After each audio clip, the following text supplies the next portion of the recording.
Here we go. So setup wise is good. Okay, this was the one on the left that was kind of the first few ones you were making. It wasn't massively off, but compared to where you were last week, the club now we can still see is in the camera. We've had it before where the club's kind of disappearing, okay? So, but for me, when the club and the hands get level, the hands are quite high, yeah? So you tend to lift the club there. Haven't really moved your right shoulder and right hip out the way that much. So the feeling for me is that, okay? So you're moving the club away with the right side on the takeaway. And if in your practice swing, you'll see now, I think you're doing another couple more where the club goes a bit further. Go on, one more bit further. Oh, there we go. When you get to about here, the hands now, yes, the club's a bit behind you. The club go back with another frame to about here, but the hands aren't quite as high and lifted up. The arms look a bit more kind of down in front of you here rather than and lifted, okay? So the club is working a bit more kind of, there we go.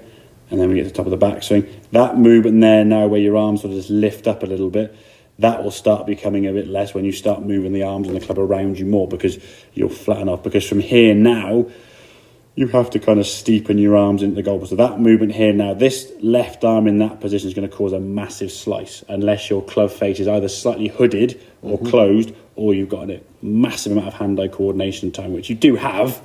But as we said before, it's like 4 great ones, 3 bad ones, and 3 like, oh my God, reload, yeah? We want to make it 8 good ones and 2 okay ones, yeah? I don't mind you hitting really, really good ones, but what we don't want to do is as many bad ones, and that's what's going to cause some of the Healy strikes. You can sort of see the edge of the club there now. Yeah, and that's a bit further back from the ball than it looks, to be fair, so it's probably about that far from the ball. It wasn't a complete nobble off the heel, but you are getting Healy-ish strikes as you come into him. But again, with the arms being out that way too much, you're rising your hands up. But a lot of that is stemmed from the fact your arms are always kind of working out here, you see it. We've got to get the sensation. Now, again, I'm not a massive fan of the towel drill and keeping the arms in, but just as a sort of a movement back and forth, I wouldn't hit golf balls, even use the drive, but just make swings like this, yeah? Just keeping the arms and the towel kind of towel. Yeah. It's designed mainly for chipping and pitching, yeah? Obviously, when you get to the top of the backswing, yeah, your arms away from the torso here. You're not sort of sticking your arm in here, but just for the initial sort of 9 o'clock, 3 o'clock element to the golf swing, yeah, this will help you get this little sensation of how the hands, because what we want to try and do, obviously with the speed that you create, your hands are going to rise up. So if you look at tour players, their arms hang down from the shoulders there. At impact, their arms are going to be probably a bit more kind of there. Yeah, yours start off on that blue line, and when they come into impact, yellow. They're really high. Yeah, so if you just hit some swings here now, where you just get used to that, where your hands again, your shoulders working a little bit steeper. Okay, I mean in terms of the that image, does it show the impact or not? No. So you just sort of feel a bit more connection. So the body is moving the club, and the wrist hinge is what sends it up in the air. And then from there now, just keep sort of turning and then go around the other way, and then keep it going, yeah? So you're going back and through. So the hands are always staying a little bit more connected in.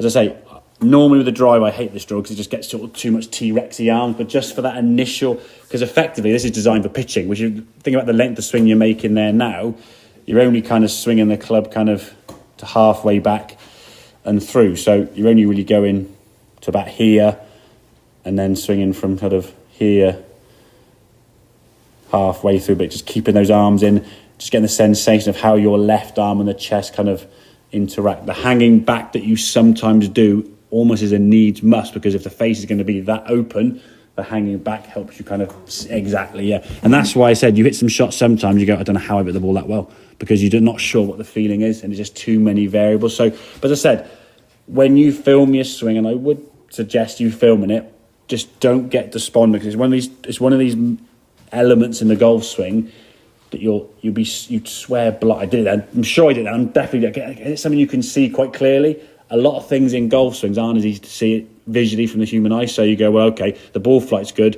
I can't quite see if I'm doing it or not, but the ball flight, I must be doing it. Yeah.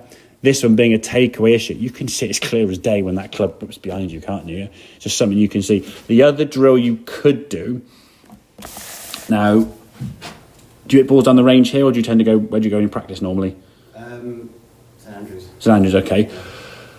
What you could do is get a alignment stick with a head cover on it. If you can, stick it between one of the baskets. And if you just come here, so I'll try and do my my best impressions of a Blue Peter drawing. Stick a green basket, I'm assuming they're green, in there, and stick an alignment stick up in the air. Yeah? And actually get a golf ball. So you see where it's going to be. So if you're doing the drills here now going, I'm going to miss that, I'm going to miss that, I'm going to miss that. I mean, you have to sort of play about a little bit with where that would need to be. Okay, it's going to be obviously back of your foot here by about a yard or so, and whether or not you can get the stick in the basket, not sort of tippling over this way or that way, you might as well just fidget around with it if needs be, or just in the garden if you want to. Make some full swings with the stick then, just miss the stick. But you're not too sort of solid, you're going to break your club or your wrist or anything, but just to get some instant feedback to, okay, did I go on the inside? Or not, as the case may be. But try to focus on where the arms and hands are going more by the side of your body turning, not you trying to manipulate the hands by sort of turning the hands like at least at the steering wheel kind of. I think if it worked at that time, it was fine. But I think going forward is going to be sort of a slightly different fix to that to try and get that club face working back, because you'll try and turn the wheel and your hands go this and we're going to go and the club's then got to fold back inside, so it's almost like you're adding a corner into the golf swing. So okay. Yep.